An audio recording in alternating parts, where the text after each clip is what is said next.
elegido para la ponencia va a ser pues características del hueso autógeno y de los distintos biomateriales. Y quisiera empezar diciendo que el autógeno es un biomaterial. Cuando de forma, no sé si tendenciosa o quizá desde, no sé, cierto desconocimiento, se considera que el autógeno no es un biomaterial, cuando es un biomaterial reconocido por todos. ¿De acuerdo? Entonces, bueno, tenéis la posibilidad de consultarme por vía chat, que tenéis acceso, y voy a intentar responder todo lo que surja. Me gustaría que me fuerais contestando algunos, si se me escucha bien. Y bueno, ahora voy a compartir mi pantalla. Y como os decía, pues me encantaría tener el feedback de que si se está oyendo, porque si no, y viendo. Bueno, yo sigo, ¿de acuerdo? Bueno, como os contaba, en principio vamos a hablar de las características del hueso autógeno y los principales biomateriales. Como os decía, considero que el hueso autógeno es un biomaterial más y hay semánticamente un aspecto que me parece que muchas veces lleva a confusiones. Es decir, equivocar al usuario diciendo que el biomaterial es un sustitutivo óseo, de tal forma que si no tienes hueso, utilizas el biomaterial y se han sacado. Entonces, este simplismo lleva a muchos confusos, a muchas confusiones, a muchos errores. Y entonces entiendo que aparece una situación que es muy típica. El cirujano quiere colocar una fijación o quiere restaurar un defecto óseo por cualquier motivo y ante la ausencia de hueso, pues busca algo que le dé hueso y que más fácil que un sustitutivo de hueso. Lo que voy a intentar en estos minutos, o unos 45 minutos, va a ser que entendáis las distintas peculiaridades que tiene tanto el hueso autógeno como los distintos biomateriales excluyendo al hueso autógeno. ¿De acuerdo? Primero quisiera deciros que yo vengo de una pequeña isla que es Ibiza. Es una lástima que no podáis oír. Ahora está sonando la canción de Serrat, del Mediterráneo. Y aquí vemos la isla, que es conocida solo por sus fiestas, o solo no, pero fundamentalmente por sus fiestas, por sus discotecas, pero hay mucho más en la isla. Pues todo, tenemos cultura, tenemos naturaleza, tenemos gastronomía, tenemos consultas que regeneran hueso, tenemos un montón de pequeñas cosas que seguro que van a hacer las delicias de muchos. Sin más, os quiero presentar de forma celeria a mi equipo. Aquí está Alex, Patricia Baena, que forma parte de la parte de audiovisual y CEDE, distintos compañeros y una parte que estáis viendo ahora, que es el quirófano, donde cada vez viene más gente de todo el mundo a formarse. Quiero decir que realmente asusta el nivel de la gente que viene. Y bueno, yo estoy ahí tomando decisiones, intentando hacer lo mejor que puedo y sé por los pacientes. Y la verdad que os tengo que decir que la parte quirúrgica es la que, por una parte, menos dificultades me genera y, por otra, también la que más satisfacciones me da. Y quizá lo más difícil sea gestionar pues, a las casi ya 40 personas que forman la consulta y realmente eso entiendo que muchos os daréis cuenta de que es difícil de manejar. Pero los aspectos quirúrgicos realmente no tienen especial inconveniente. En cuanto a las conferencias, es que me gusta organizarlas y me gusta mucho esta animación, donde considero que la mente no deja de ser una estructuración de ideas que cogemos hora de aquí, hora de allá, y lo que viene a hacer es pues, construir un algoritmo de toma de decisiones que tenemos que hacer de forma instantánea. La cirugía no deja de ser eso, no deja de ser una serie de consecución de actos manuales que la gente tiene tendencia a sobrevalorar y realmente lo que son sencillos, no hay que hacer ningún tipo de artimaña quirúrgica especial o manual, para eso están los juegos manuales. En cirugía valen movimientos sencillos, actos repetitivos y lo que es difícil es saber lo que hacer en todo momento, máxime cuando las cosas se tornan difíciles o más demandantes. No me gusta el término difícil porque yo personalmente pienso que nunca he hecho nada difícil en mi vida. En cuanto a los conceptos teóricos, me parece de respeto tirar de las bases y en particular recomiendo la lectura minuciosa de este artículo de Humberto Rueda, donde hace un análisis sumamente minucioso de microscopía óptica, microscopía de barrido, también microscopía de luz polarizada y se hace una descripción, como decía, del contexto que rodea el diente, entendiendo no solo la porción gingival, sino también la porción conectiva, la unión que tienen ambas, la porción epitelial y la porción conectiva al diente, y también el correlato que tienen con el hueso, tanto a nivel mucoso, gingival y perióstico, como a nivel del diente y el ligamento periodontal per se. En este artículo, como os decía, hay una serie de imágenes que realmente seguro que os serán de suma utilidad. Hemos preparado una animación que me parece que realmente sinoptiza y ayuda a entender ciertos aspectos. Yo quisiera decir que es la preparación, la colaboración con el equipo de audiovisuales me ha permitido entender aspectos que realmente se me escapaban. Les voy a decir una tontería, por ejemplo, me decía el chico de audiovisuales. ¿Dónde termina la membrana basal? Y yo le decía, pues la membrana basal está por debajo del epitelio. Y decía, ya, pero ¿dónde acaba? Y entonces ahora estoy entendiendo muchísimas más cosas. Muchísimas más cosas. Y por ejemplo, a nivel del periósteo diré que el periósteo termina en el hueso y es el que pasa a unirse a las fibras supracristales y forman parte de ese complejo dendrogingival, cosas que antes no entendía. Y ha sido la demanda del animador lo que me ha llevado a pormenorizar estos aspectos. En la imagen de la derecha veis un diente y un rectángulo que nos está indicando en qué punto estamos. Ahora os voy a invitar a un pequeño viaje hacia apical, donde vamos a ver a la derecha el trayecto que hace el viaje y en la pantalla de la izquierda vais a ver pues lo que está ocurriendo de una forma magnificada. Veremos, por tanto, que a la izquierda aparece el hueso. Espero que veáis el cursor. El hueso es un hueso laminar formado por osteonas. Este que vemos aquí es el bundle bone, es un hueso fascicular. Y aquí tenemos el diente. Este es el cemento celular, este es el cemento celular y esto es la dentina. Permitidme que lo vuelva a poner, es decir, aquí tenemos un cemento que es acelular y cuando llegamos al tercio apical tenemos un cemento celular. ¿De acuerdo? Y en íntima relación al ligamento periodontal tenemos este hueso que tiene esa forma fascicular, esa forma de haces, que no de osteonas, que no de catáfilas de cebolla, y es este hueso fascicular el que se llama el bundle bone. Como todos sabéis, este hueso fascicular supone la relación intrínseca de estas fibras de Sharpey, que son el ligamento periodontal, cómo este ligamento periodontal se introduce en el interior del hueso, de forma que tenemos aquí una unión intrínseca, donde esos haces conectivos realmente pasan a introducirse en el interior del hueso. De tal forma que cuando se elimina el diente, se arranca o se pierde el ligamento periodontal, evidentemente también se compromete todo el peso venoso vascular que supone el peso del ligamento periodontal y también se pierde este hueso porque las inserciones conectivas son totalmente relacionadas con la existencia del diente.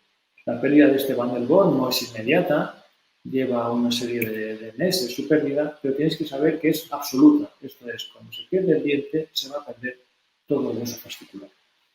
Este concepto del hueso fascicular nos lo recogen los científicos de Marcio Araujo y Allende en un artículo muy conocido y muy manido del 2005. Y quisiera que cuando nos leamos este artículo veamos una cosa que he resumido, dos aspectos de hecho que he resumido, y son los siguientes. Nos dicen que cuando se quita el diente aparece una pérdida, una merma de los tejidos óseos y evidentemente los tejidos mucosos que tapizan ese hueso. Esta pérdida de hueso ocurre en dos fases. Una fase inicial, que es debida a la pérdida de ese bundle bone, como hemos visto, y una segunda fase que a día de hoy todavía permanece desconocida la causa. Esto databa del 2005, decía. Yo estoy convencido, y esto es una suposición y una aportación personal, que esa pérdida secundaria de hueso tiene una relación directa con la mecanocepción, esto es, con las tensiones o las presiones que recibe el hueso en particular. Así se entienden muchísimos aspectos, por ejemplo, el por qué las PPR, las prótesis parciales removibles, suponen una enorme pérdida de caudal óseo cuando están ajustadas, o por qué debajo de un puente muy soportado aparece una permanencia del hueso alveolar, o por qué, porque una restauración tipo Toronto en la arcada inferior con unas extensiones distales importantes. En la porción distal no es que no aparezca una pérdida de hueso, sino que existe una ganancia del mismo. Y hay artículos que describen la necesidad de incluso hacer resecciones óseas porque este hueso está impactando con la porción más apical de lo que sería la barra. Por tanto, en el 2005, os digo, esta fase secundaria de pérdida de hueso pasaba desapercibida y a día de hoy, sin que nadie lo haya dicho de forma tácita, de forma explícita, de forma tan específica, estoy convencidísimo y así lo estoy viendo día a día y parece que todas las tendencias de estudiosos de la materia están llegando a ese punto. Una vez que sabemos que el hueso se pierde cuando se pierden los dientes, y todos queremos hacer el súper usado término, es decir, clínica dental de excelencia, nos apoyamos en la excelencia, tenemos un compromiso con la excelencia y somos todos excelentes. Yo no concibo, si somos excelentes, el hecho de que perdamos un hueso, como es un diente, que fruto de la pérdida de ese hueso se acompañe una merma de tejido óseo que lo rodea y así como un colapso de los tejidos mucosos y que nos dediquemos sencillamente, bien o no, levantando colgajo, a colocar un tornillito y que ese tornillito sea el soporte de una restauración. Difícilmente vamos a conseguir un resultado óptimo o excelente si sabemos que se va a acompañar sistemáticamente la pérdida de los tejidos de soporte. Por tanto, desde los inicios de mi práctica diaria, que ya se remonta a 17 años, entendí que para conseguir resultados excelentes debíamos de ser capaces de no solo poner un tornillo, una fijación, sino rodear a este tornillo de todo lo perdido. Y todo lo perdido supone un componente óseo y un componente mucoso. En esta imagen que podéis ver es el anticipo de una animación donde os quiero separar una serie de componentes que son, aquí tenéis el periósteo en rosa, aquí tenemos un hueso cortical y aquí tenemos un hueso esponjoso. Lo que os voy a contar ahora es lo que suelo decir en las conferencias, es el ¿y tú qué me das? Entonces, lo que quiero que entendáis es que cada uno de los componentes del hueso autógeno, que es un hueso vital, aquí vemos unos vasos, vemos una serie de células que ahora vamos a describir cuáles son. Este hueso vital me va a dar una serie de características, me va a dar una serie de productos, una serie de aportes celulares, también una serie de propiedades mecánicas.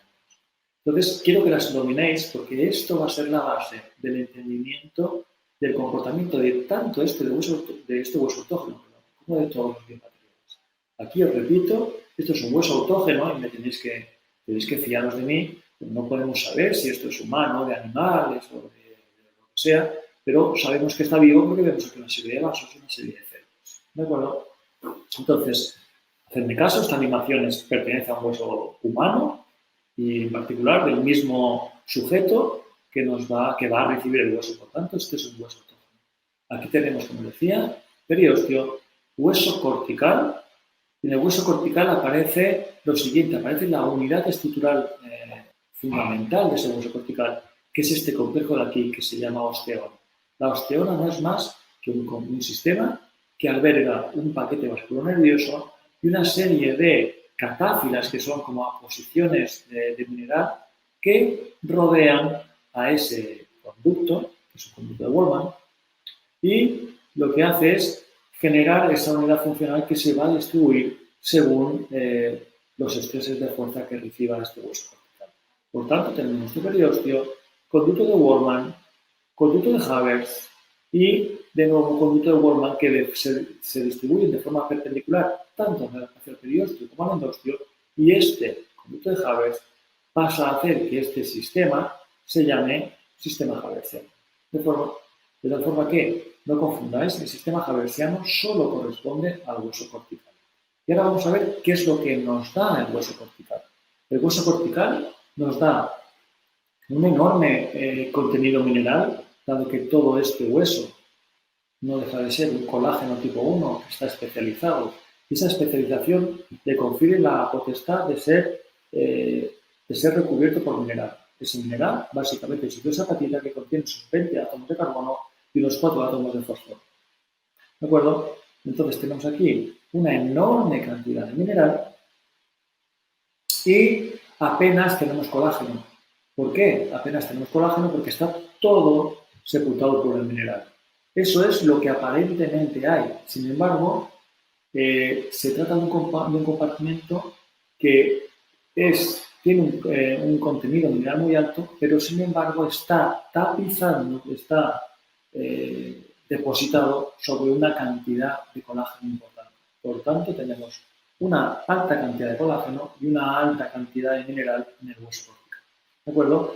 Sin embargo, la celularidad que este hueso contiene es muy baja y es fundamentalmente a expensas de estas células sonrosadas, estas células violetas, que son los osteocitos. Los osteocitos son células que no tienen la potestad de sintetizar hueso, tampoco tienen la potestad de movilizarse. Básicamente es lo que queda de sus antecesores, que son los osteoblastos, en particular del producto de secreción de los mismos, que es el osteoide, una vez este ha sido mineralizado. Por tanto, los osteocitos son como las células quiescentes, células que quedan sepultadas por el material, o por la mineralización del material secretado por los osteoblastos. ¿De acuerdo? Esto es lo que se pensaba hasta hace poco y se les daba un interés nimio a los osteocitos, pensando que pues, apenas hacían nada, apenas intercambiaban señales iónicas con el entorno y poco más. Sin embargo, a día de hoy, la importancia que se le da a los osteocitos es capital, dado que ellos vienen a ser como mecanoceptores. Este es un concepto muy novedoso. Estos osteocitos actúan como mecanoceptores, como decía, y será la mediación que tenga que ver al respecto de su estimulación, bien por la presión o bien por una tensión, la que va a gobernar tanto la reabsorción como la posición del nuevo hueso. ¿De acuerdo? Entonces, resumiendo, el hueso cortical nos va a dar mineral, colágeno y en cuanto a celularidad nos va a dar osteocitos. ¿De acuerdo? Hay un aspecto más que es fundamental, que es en el hueso cortical radica albergado, acantonado en ese colágeno que tiene, las BMPs. Las BMPs son proteínas morfogenéticas humanas y también de otros animales que permiten la síntesis de hueso, también la síntesis de cartílago y también favorecen la angiogénesis. ¿De acuerdo? En particular hay una serie de BMPs, existen más de varias docenas de ellas, pero en particular la 2, la 5 y la 7 son las que nos interesan para la síntesis de hueso. Y de forma más específica la 2, que es la que tiene lugar la que induce la síntesis de hueso en el humano adulto. ¿De acuerdo? Una vez que sabemos esto, quisiera ir a destacar tan solo un aspecto mecánico. Evidentemente, el hueso cortical nos va a dar resistencia mecánica. ¿De acuerdo? Esa resistencia mecánica va a hacer que sea difícil de colapsar, que por tanto mantenga mover el espacio, pero al ser tan sumamente búrneo, también va a ser muy difícil de que sea permeabilizado por nuevos vasos. De tal forma que el hueso cortical nos va a dar resistencia estructural, mineral, colágeno, BMPs y en cuanto a celularidad, básicamente osteocitos. ¿De acuerdo? Pasaremos ahora al hueso esponjoso y el hueso esponjoso ya no aparece esa distribución a modo de catáfilas de cebolla, a modo de este sistema fabriciano. Y es la sustancia intercelular la que se mineraliza haciendo estas clavículas óseas que contienen, de nuevo, mineral y colágeno. Pero la cantidad total del mineral y el colágeno que alberga el hueso esponjoso es relativamente baja. ¿Y por qué es relativamente bajo? Pues porque este tan solo aparece en lo que son las clavículas óseas. Siempre lo comparo. Esto sería como comerse un queso Gouda o un queso manchego, la parte cortical. Y la parte esponjosa sería como comerse un queso emmental o un queso elemental. ¿De acuerdo? Evidentemente, cuanto más cuantos más agujeros tiene, menor cantidad de queso estoy comiendo. Pues ese queso sería la parte mineral y la parte colágena. Sin embargo, a diferencia de lo que ocurre con la cortical, en el hueso esponjoso existe un alto contenido celular y esa celularidad sí tiene la potestad de sintetizar hueso. ¿De acuerdo? Por tanto, El hueso cortical nos aporta mineral, nos aporta colágeno, nos aporta BMPs y nos da resistencia estructural. Pero en cuanto a celularidad, esta es muy baja y muy poco, si algo, osteogénica. Mientras que el hueso esponjoso nos aporta poco mineral, poco colágeno, poca resistencia estructural porque se colapsa con facilidad. Sin embargo, nos aporta una alta celularidad osteogénica. Ahora os invito a que veáis rápidamente la animación. Aquí tenemos la figura de Sharpey y aquí vemos todo este complejo del sistema haversiano y cómo a través del conducto de Wolfram llegamos al endostio. Y aquí tenemos en un aspecto un poco beige, que sería el endostio, y todo lo que estamos viendo aquí es la médula ósea. En particular nos hemos centrado en una célula que tiene muchísimos núcleos y que son las células mesenquimales del adulto, las células que tienen la potestad de diferenciarse en varias estructuras celulares. Dentro de ellas destacan la posibilidad de hacerlo en tejido conectivo, en tejido adiposo, en células endoteliales y también en tejido óseo. Por tanto, estas células mesenquimales del adulto son un objetivo tríceps a perseguir. Sinceramente, espero no haberos aburrido con estos minutos, estos 10-15 minutos de aspecto teórico, pero me parece fundamental que entendáis lo que nos da cada uno de los compartimentos. Lo repito y no lo vuelvo a repetir. Hueso cortical me va a dar mineral, colágeno, BMPs y resistencia estructural. En cuanto a capacidad osteogénica, va a ser bajísima. Mientras que el hueso esponjoso me va a dar poco mineral, poco colágeno, una altísima celularidad, y esta sí es osteogénica, y mecánicamente me va a dar poca resistencia estructural, pero debido a que tiene esas oquedades va a ser muy fácil de colonizar. Una vez que espero que esto se haya entendido, vamos a ver un artículo que cambió mi vida. Y este artículo que cambió mi vida es muy poco conocido realmente, de Francesco Polini, y lo que hace es, para la regeneración del hueso inferior posterior mandibular, utiliza el hueso de cadera autógena, y lo que me llama la atención es que en vez de utilizar la parte cortical y esponjosa toda al unísono, que es como se ha hecho de forma habitual, lo que hace es retirar todo el compartimento esponjoso. Retiran todo el compartimento esponjoso y lo combinan con un aporte de, básicamente, factores plasmáticos autólogos. Y lo que intenta con eso es enriquecer ese hueso esponjoso. ¿De acuerdo? Al retirar la parte esponjosa, van a tener una lámina cortical que va a tener una forma específica, según como haya sido obtenido, bien monocortical, bicortical o con estas láminas corticales, y será esa estructura cortical la que adapten en el lecho receptor, pasando a utilizar el material esponjoso enriquecido con factores de crecimiento de origen autólogo. Ese hueso esponjoso va a ser el relleno. Realmente me parece que es un concepto sencillo, fácil de utilizar y a la vez sumamente instructivo en cuanto a una coherencia biológica absoluta, apabullante. Y básicamente os diré que esto es un concepto que llevo utilizando desde que empecé en el mundo de la regeneración de hueso, y eso es mi práctica en la consulta privada, se inicia hace 17 años, hace ya más de 25 años que estoy relacionado con el mundo de la regeneración de hueso. Y básicamente os diré de forma sucinta al máximo que yo utilizo solo hueso cortical donde la naturaleza ha dispuesto que haya hueso cortical, y hueso esponjoso igualmente donde la naturaleza, después de 6.000 millones de años de evolución, nos ha determinado que tiene que haber hueso esponjoso. Y es en este contexto, con esta idea básica, con la que regenero todos mis casos.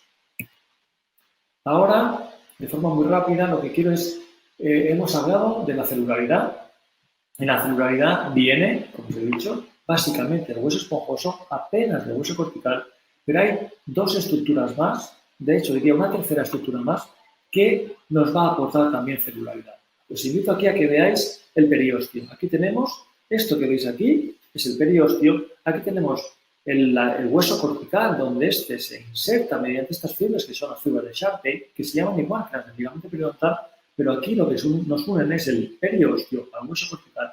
Y aquí tenemos los osteocitos, en estas fibras violetas, que se ven con esas prolongaciones que se interconectan entre sí. Y son estos osteocitos, los que regulan esta estructura de aquí, que es fundamental, y me gustaría que capturaran vuestras retinas. Y es una estructura que se llama BRC Canopy, que es un Bone Remodeling Compartment Canopy. Básicamente, una cápsula de remodelación ósea. Esta cápsula de remodelación ósea se hace a expensas del hueso cortical, como veis, donde existen estas células que son aplanadas, que son las lining cells, son unas células de revestimiento del hueso cortical. Entonces, estas se levantan y dejan un área por debajo donde aparecen estas estirpes celulares. Aquí tenemos esta estirpe celular, que es osteolítica, esto es un osteoclasto. Aquí tenemos unas células intermedias, que son las reversal cells, y aquí tenemos una serie de osteoblastos. Y es esta unidad de remodelación la que está gobernada por la estimulación de los osteocitos. Así, cuando estos osteocitos reciben un aumento de carga, lo que van a hacer va a ser liberar un factor, que es el factor RANK, que se va a unir a un ligando, a un receptor que tienen los osteoclastos, que es el ligando RANK, y esa unión va a estimular la osteoclastogénesis, de forma que aquí se empezará la pérdida de hueso. ¿De acuerdo? Si en vez de tener un aumento de carga, lo que recibe es una tensión, esos osteocitos van a hacer que se libere una serie de factores, básicamente óxido nítrico o osteoprotegerina, y esta osteoprotegerina se va a unir al ligando RANK, inactivándolo, de forma que este no va a estimular la osteoclastogénesis. ¿De acuerdo? Aquí quiero que veáis esta interrelación entre los osteocitos, los osteoclastos y las reversal cells y los osteoclastos. Más arriba tenemos el periósteo, y en el periósteo aparece, a diferencia de lo que la inmensa mayoría de la gente piensa, aparece una serie de células que tienen la potestad de formar hueso. Estas son una serie de células histomorfométricas y además estas células fasciculares, que son células mesenquimales del adulto, capaces de convertirse en estirpes osteogénicas. ¿De acuerdo? De forma que en el periósteo radican la celularidad con mayor potencialidad de síntesis de hueso que tenemos en todo el organismo. Y no solo en el periósteo, sino de forma específica, el periósteo de maxila y mandíbula es el periósteo de toda la economía que es más productiva en cuanto a la síntesis de hueso. Por tanto, evidentemente debemos de respetar este periósteo. Algo muy parecido ocurre en el endostio, pero este endostio tan solo tapiza ese hueso esponjoso. ¿De acuerdo? Tenemos igualmente los osteocitos y esas BRC canopis, esas cápsulas de remodelación ósea, que están gobernadas por las fuerzas biomecánicas que reciben estos osteocitos, aparte de factores hormonales y locales. ¿De acuerdo? Aquí vemos toda esta estimulación de los osteocitos que va a hacer que gobiernen la activación de esos osteoclastos generando sus lagunas de Hooke y activando pues, la remodelación del hueso. Vale, ahora nos queda una tercera estirpe celular que es fundamental en cuanto a la síntesis de hueso, que son las células perivasculares o los pericitos. Antes de entrar en este aspecto de la importancia de los pericitos, como os he dicho hasta ahora, hemos concebido los osteocitos como mecanoceptores y hemos visto que estos osteocitos aparecen por doquier en cuanto al hueso se refiere, tanto en el hueso esponjoso como en el hueso cortical, como evidentemente en el dicho receptor. Este artículo de Mamato me hace referencia a un aspecto fundamental en cuanto a la capacidad angiogénica que tiene un lecho y la carga que recibe ese lecho. Podéis ver en la imagen como a mayor presión recibida por un área, menor capacidad angiogénica. Por tanto, se antoja interesante el hecho de que o colocamos algún material que sea capaz de contener las fuerzas evitando un colapso, o esto va a cursar con un aumento de la presión, por tanto, un descenso de la capacidad angiogénica. Aquí os hablaba de estas células que son los pericitos, que rodean a la adventicia de los vasos y durante mucho tiempo se pensó que estas células tenían la posibilidad, la potestad, la facultad de convertirse en células endoteliales y es verdad que lo pueden hacer, pero también sabemos a día de hoy que estas células también se pueden convertir en estirpes osteogénicas. De tal forma que lo que os quiero llevar hasta ahora es que parece que hay una relación fundamental entre dos aspectos. Uno, la formación de hueso o la pérdida del mismo, esto es la remodelación del hueso, y esa remodelación del hueso tiene que ver con una serie de células, y esas células están gobernadas básicamente por aspectos mecánicos, esto es, tensión o sobrecarga.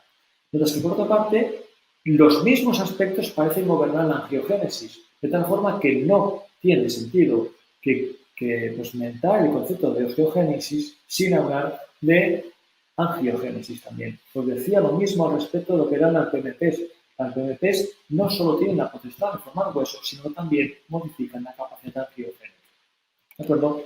En este aspecto os diré que los biomateriales se les ha dado durante demasiado tiempo un aspecto fundamental respecto a lo que es su fase mineral. Sin embargo, la fase colagénica es de capital importancia. Y básicamente os diré que la fase colagénica de los biomateriales van a potenciar la angiogénesis. Por tanto, mi sugerencia es que no utilicéis biomateriales que tan solo contengan una fase mineral. Por favor, auspiciados, acompañaros de la ayuda que el colágeno nos va a aportar para potenciar fundamentalmente la angiogénesis. ¿De acuerdo? Ahora nos quedan como 10 minutos, 15 minutos y va a ser tiempo suficiente, espero, para que una vez que entendamos las bases veamos cómo se comportan los distintos biomateriales. Entonces, vamos a empezar de forma rápida con el hueso autógeno. Y lo que os tengo que decir al respecto del hueso autógeno es que se han dicho muchísimas barbaridades, muchísimos aspectos que no atienden a grandes razones. Y, sin embargo, el comportamiento del hueso autógeno es muy fácil de entender. Básicamente os diré que el hueso autógeno se comporta de forma totalmente distinta si está protegido de un marco de hueso o si no lo está.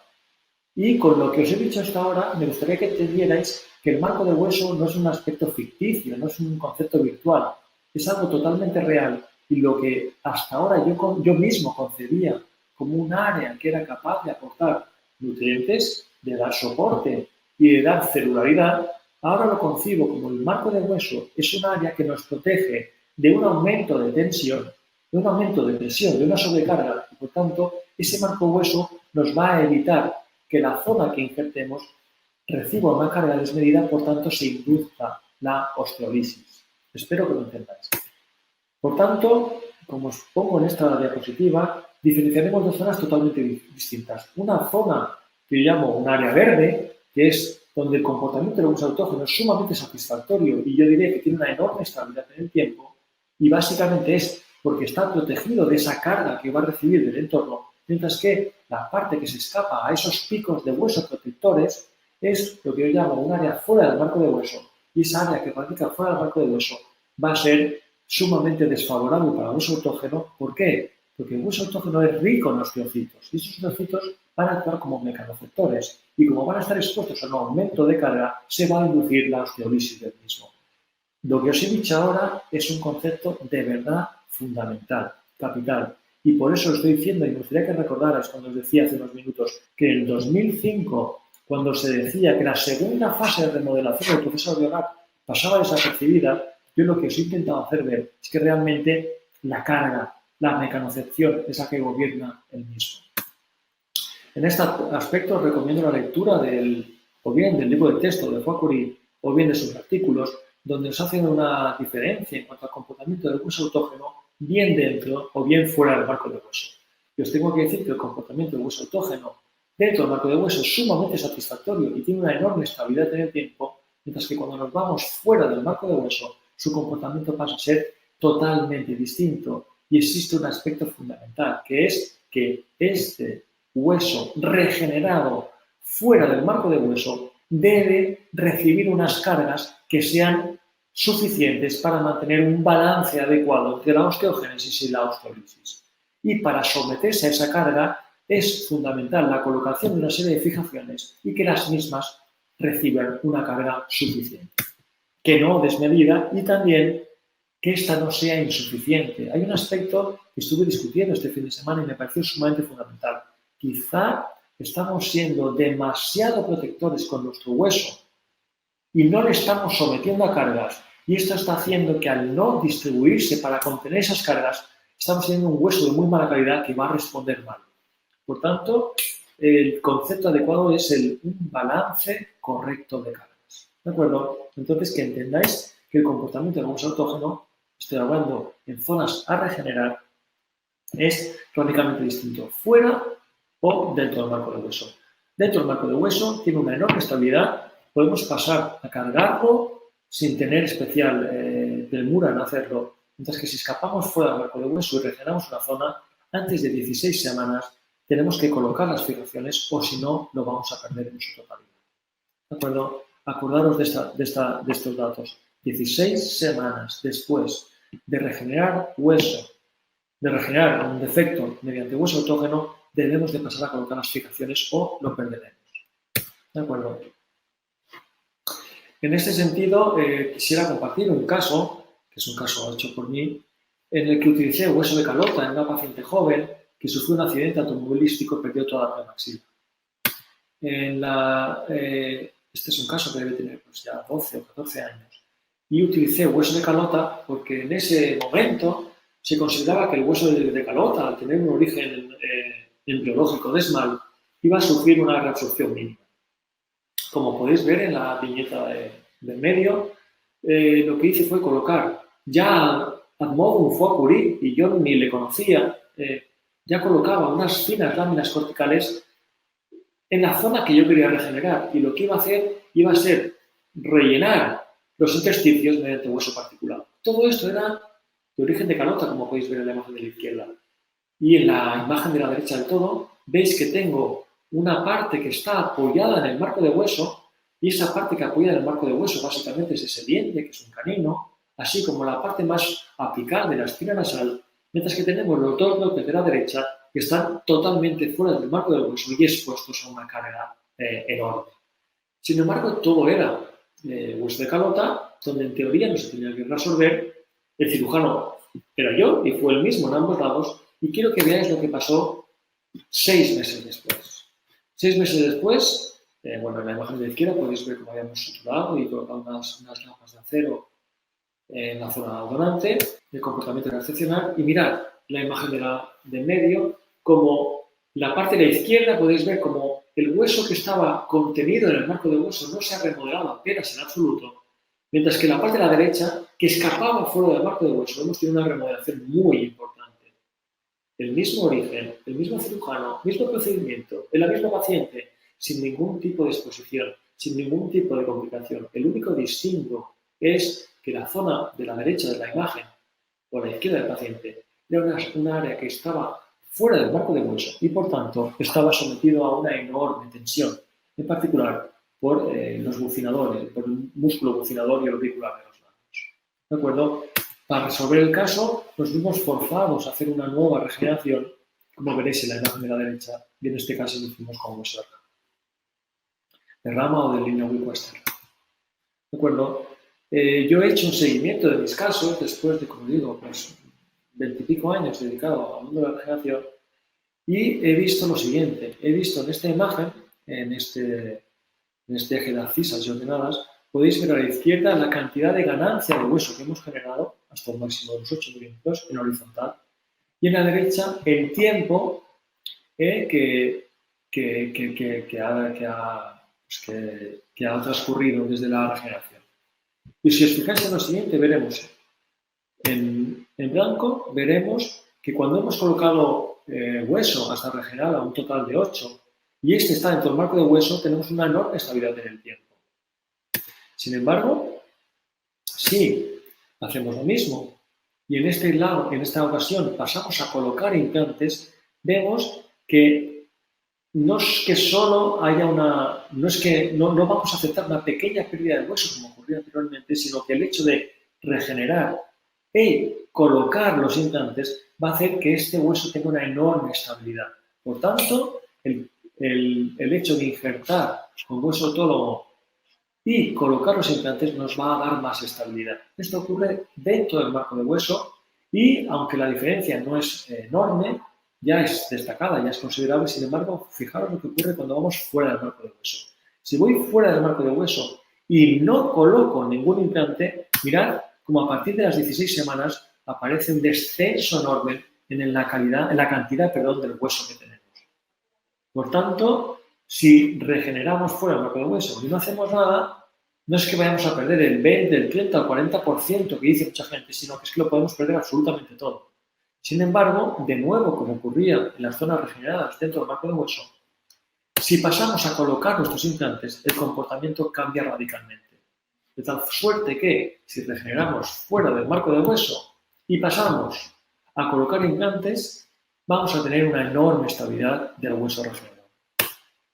¿De acuerdo? Espero que se entienda. Este es el comportamiento que tiene el hueso autógeno. Al respecto de esto os diré que no tiene sentido sobreextender nuestra regeneración, porque cuanto más la extienda, más escaparé del marco de hueso, por tanto, más tensión, más carga va a recibir, por tanto, mayor remodelación. Y el aspecto capital es el momento de colocar las fijaciones, y esa es las 16 semanas. 16 semanas después de regenerar con hueso autógeno, fundamentalmente, si estamos fuera del marco de hueso, debemos de pasar a colocar nuestras fijaciones.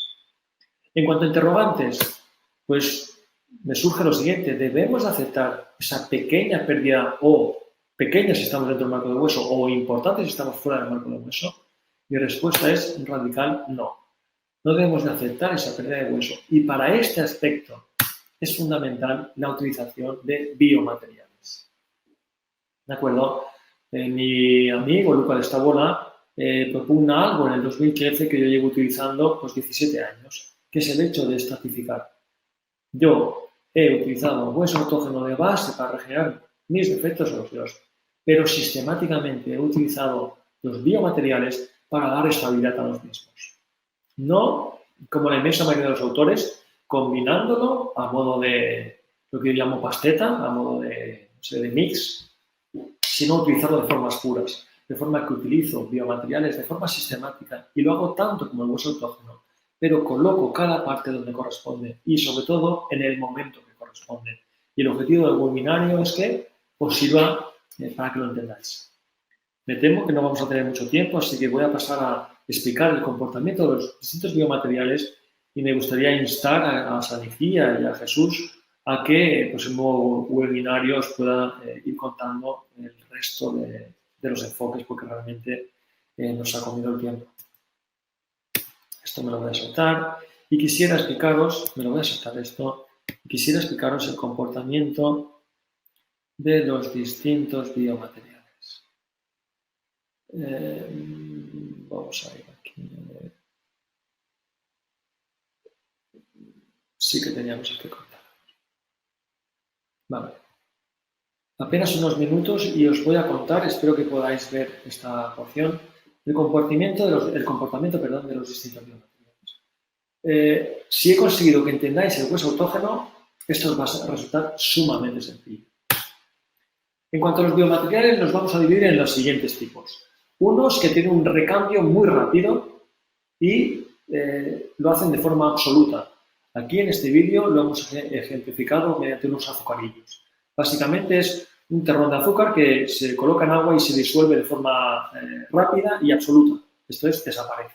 ¿De acuerdo? Estos biomateriales son básicamente, también se ejemplifica muy bien aquí en esta imagen, donde llegan, son sustituidos, se recambian y desaparecen totalmente. Si os quedáis con este concepto, con este vídeo, me doy por satisfecho. Y el tipo de biomateriales que tienen este recambio absoluto y rápido son básicamente los derivados del beta-fosfato tricálcico.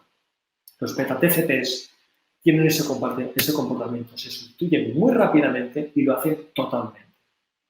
El comportamiento de los beta-TCPs es realmente muy bueno en cuanto a la capacidad de regeneración de hueso. Basta leer este artículo de Danny Busser y de hecho este es el primero de una saga de 3 artículos donde utilizan el mismo modelo en cerdos y generan un mismo tipo de efecto y tienen unos hallazgos, por la redundancia, y tienen unos hallazgos que son apabullantes respecto al comportamiento del beta-TCP. ¿De acuerdo? Básicamente os diré que este artículo se basa en coger una serie de mandíbulas de cerdo en vivo, hacer una extracción de hueso, esto es, va a generar un defecto que si están quitando un segmento de hueso, evidentemente va a generar un defecto en el que queda en el interior del marco de hueso y lo van a regenerar con distintos materiales. Estos materiales van a ser, por una parte, y lo veréis en las gráficas, en azul, que es hueso autógeno, de FDDA, que es hueso de banco desmineralizado, por otra parte, hidroxapatita, básicamente BIOS, y lo digo porque es el biomaterial que utilizaron, y por otra parte, en violeta, el beta-TCP. ¿De acuerdo? Me gustaría que os ubicarais. Tenemos cerdos, mandíbulas, y les hemos quitado un fragmento de hueso. Por tanto, hemos generado un defecto que subyace en el interior del marco de hueso. Y ese tipo de efecto lo vamos a rellenar con 4 materiales distintos. Hueso autógeno del mismo cerdo, DFDBA, que es hueso desmineralizado o liofilizado, BIOS, que es una desapatita xenógena, y un beta-TCP.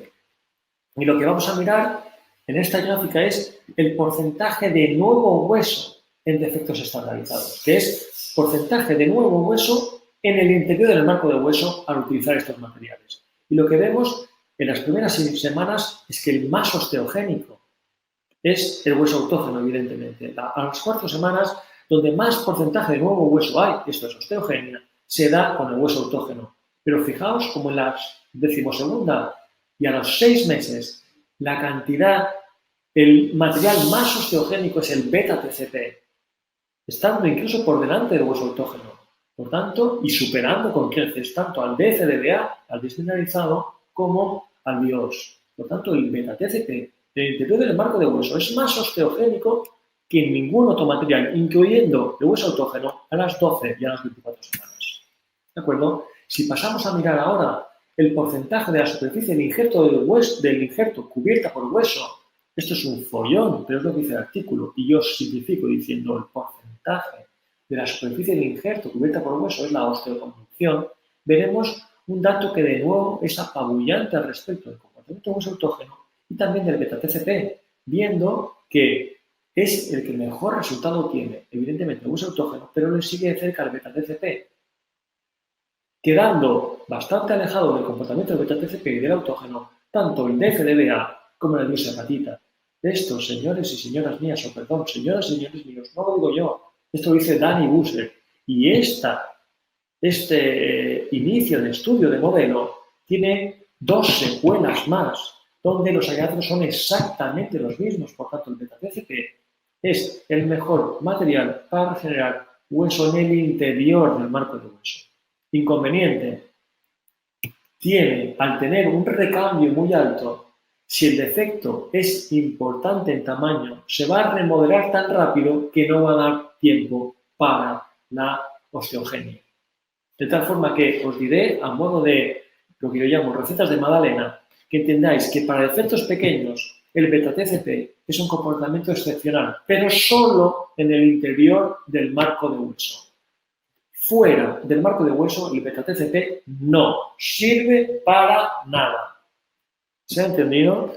Dentro del marco de hueso, el beta-TCP tiene un comportamiento excepcional para defectos pequeños o moderados. Si el defecto es severo, extenso, va a ser tan rápida su remodelación que no le va a dar tiempo a las células para sintetizar nuevo hueso. Mientras que fuera del marco de hueso, no sirve para nada. Ahora vamos a hablar del antagónico del beta-TCP, que serían los diamantes, que son para toda la vida. Antes veíamos los azacorillos, ahora vamos a ver los diamantes que son para toda la vida. Y como correlato de lo que son esos diamantes para toda la vida, debemos de pensar en los materiales xenogénicos. ¿De acuerdo? El material xenogénico es básicamente el de origen animal, donde ha sido procesado básicamente a expensas de temperaturas muy altas y lo que se ha conseguido es eliminar toda la parte orgánica, eliminar toda la celularidad, pero también lo que hemos hecho es eliminar toda capacidad osteoinductora. Al intentar evitar todo tipo de posibilidad de rechazo, se ha eliminado la parte orgánica y la parte molecular que suponen las BMPs. Por tanto, no podemos esperar que ningún biomaterial sea osteoinductor. Sin embargo, el procesado que requiere el aloinjerto sí que permite la conservación de la propiedad osteoinductiva que tiene el hueso autógeno, pero no va a tener nunca jamás celularidad, dado que si el aloinjerto tuviera celularidad, iba a existir una competencia inmunológica y o bien el huésped iba a deteriorar al receptor o bien, totalmente lo contrario, el receptor iba a eliminar el material donado. ¿De acuerdo? Por tanto, pues aloinjerto no contiene células, pero sí contiene BMPs y también contiene el colágeno. Sin embargo, el senoinjerto no contiene ni células, ni BMPs, ni colágeno, salvo que éste sea añadido. ¿De acuerdo? Por tanto, a día de hoy, y os lo decía anteriormente, mi recomendación es que utilicéis senoinjertos que estén colagenados. ¿de acuerdo? No van a aportar BMPs, salvo que las añadamos nosotros de síntesis y recombinantes, pero sí podemos disponer de biomateriales xenogénicos que nos aporten colágeno, con lo que van a tener una importancia, como os decía anteriormente, en la angiogénesis. Os decía, al respecto de los xenoinjertos, que estos han sido sometidos generalmente a temperaturas muy altas, que lo que han hecho es básicamente ceramicar la fase mineral y hacer desaparecer la fase orgánica. Esa ceramicación va a hacer que las características mecánicas que tenía el hueso varíen totalmente y así el hueso cortical va a seguir siendo ebúrneo, muy resistente y difícil de permeabilizar, pero el hueso cortical, esponjoso, ya no va a tener unas propiedades mecánicas laxas o débiles o fáciles de colapsar. El hueso esponjoso, aun cuando es de xenoinjerto, sigue teniendo una enorme resistencia estructural. Y esto es muy importante que lo entendáis. Pierde el comportamiento que tiene el hueso nativo, el hueso autógeno, y lo hace a expensas de esa ceramicación de esa fase mineral. ¿De acuerdo?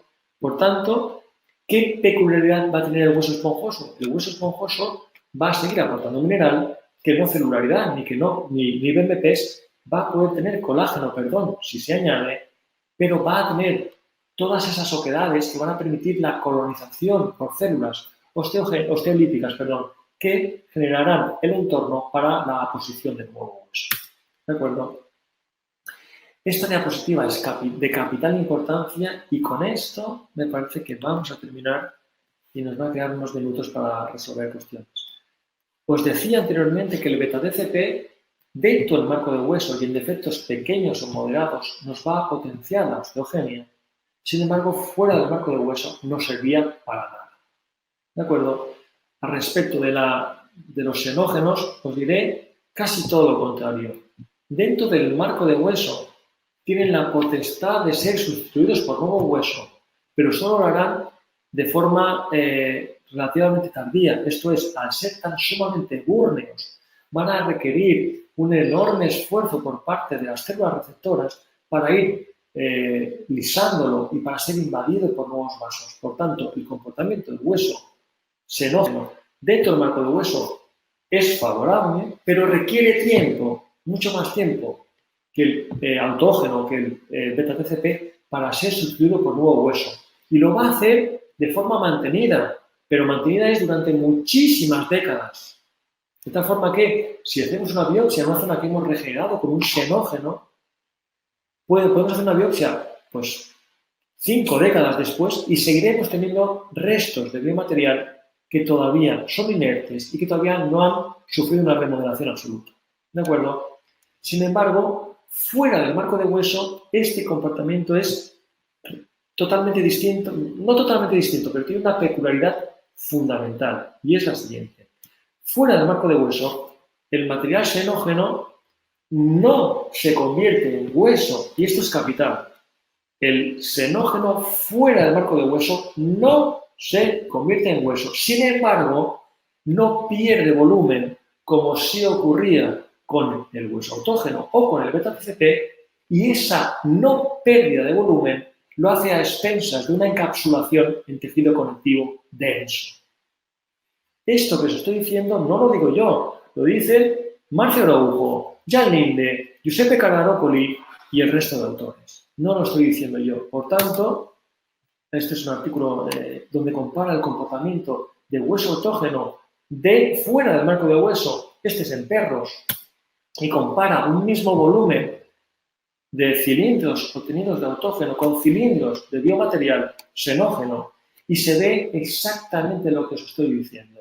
El xenógeno fuera del marco de hueso apenas es capaz de sintetizar algo de nuevo hueso y solo lo hará en íntima vecindad al hueso residual nativo. Sin embargo, no se va a acompañar de una importante pérdida de volumen a expensas de una encapsulación del mismo. Aquí quisiera dejarlo por ser rigurosos en el tiempo